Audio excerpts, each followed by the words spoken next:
Sarap ng buhay mo, ah. Oh, sige, ano pa?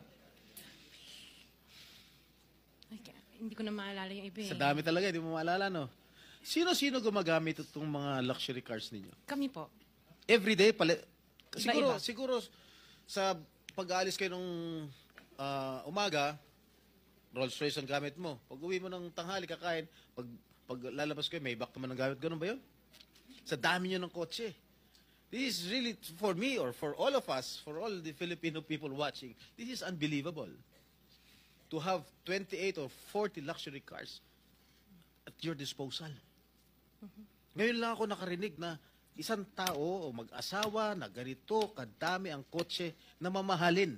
Hindi na bali yung mga Fortuner, okay lang. Pero kayo, Rolls Royce, Maybach, Mercedes-Benz, Bentley, Escalade, Range Rover, ilan? GMC, Suburban, G63, di ko na nga naintindihan yan eh.